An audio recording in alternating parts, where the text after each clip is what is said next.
C'est la plus courue des sessions de l'Assemblée, les questions au gouvernement. Les nationalistes se perdent un peu dans la masse des 500 députés, mais ils sont dans l'hémicycle avec une stratégie claire. Dès que possible, intervenir pour démontrer la particularité de la Corse.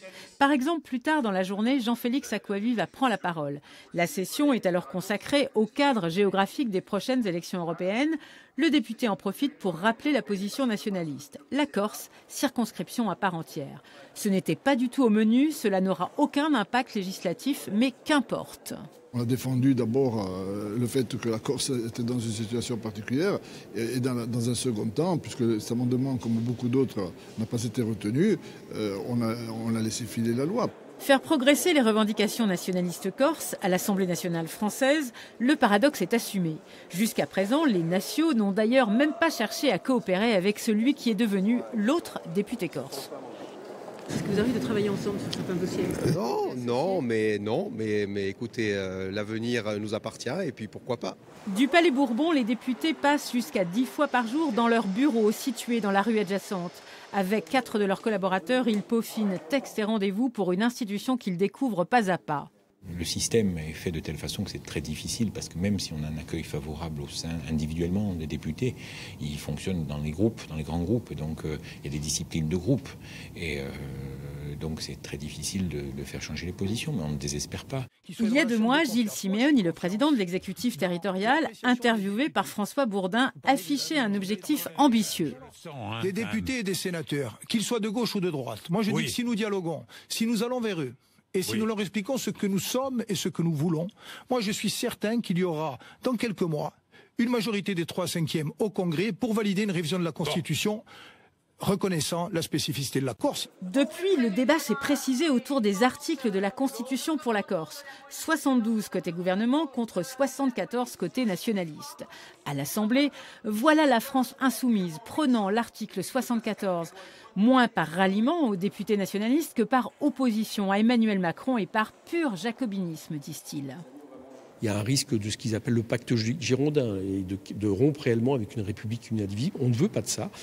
Et donc, s'il doit y avoir une exception corse, on souhaite qu'elle reste une exception, comme la Nouvelle-Calédonie, comme Wallis-Futuna.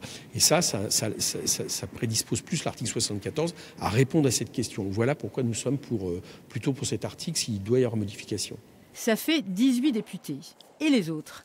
À la Commission des finances, l'infatigable Michel Castellane réfléchit à l'harmonisation sociale européenne, c'est le programme du jour, mais il n'oublie jamais ce qu'il nomme son lobbying. Nous avons des débats aussi bien avec nos collègues de gauche que nos collègues libéraux. C'est notre boulot et on essaie de le faire du mieux possible. Relation conviviale affichée même avec celui qui a combattu toutes les dérogations fiscales corses. Mais les résultats sont peu probants. On peut parfaitement augmenter les compétences de nos collègues de l'Assemblée territoriale corse sans modifier la Constitution. J'entends avec intérêt ce que disent nos amis corses. Alors 72 ou 74 ? Je suis au 72. Voilà nos députés assez loin du but fixé des 3/5 du Congrès. Si effectivement ils sont capables de passer aux actes sur des propositions concrètes en sortant des conflits, des interprétations, qui sont réelles, mais il faut vraiment passer au-dessus, alors oui, il y a de l'espoir. Être plus concret pour convaincre. Pour l'instant, c'est Séance Photo pour Charles, une revue de Sciences Po qui veut faire connaître la politique autrement. Les députés nationalistes s'y prêtent bien, jouent le jeu, se laissent faire. Mais pas sûr que cela suffise. À l'étage, la très sérieuse presse parlementaire interroge le président du groupe La République En Marche à l'Assemblée. Alors qu'Emmanuel Macron était dans l'île moins d'une semaine avant, pas une question sur la Corse. Si on la lui pose, Richard Ferrand botte en touche. Il m'arrive fréquemment de discuter avec mes collègues de Corse. Je suis attentif à ce qu'ils disent, mais vous voyez bien qu'il y a un dialogue entre les responsables de la collectivité de Corse et le gouvernement. Donc à ce stade, le dialogue est à ce niveau. Le dossier corse ne se joue pas vraiment à l'Assemblée et la presse perçoit les 3 députés nationalistes comme les représentants d'un exécutif régional, bien loin des questions qui animent au quotidien le débat parlementaire. Eux, ce qu'ils nous renvoient, c'est des revendications, et je vous le redis, qui sont liées intimement à leur débat insulaire, l'écologie, la fiscalité, mais qui sont propres à des votes qui ont déjà eu lieu à l'Assemblée territoriale. Donc en fait, on ne peut pas se permettre d'inviter des députés corses sur des thématiques très politiques générales. Et d'ailleurs, ils ne viendraient pas. Un hiatus que tentent de combler ces députés très particuliers, même si ce décalage est inhérent à leur projet politique.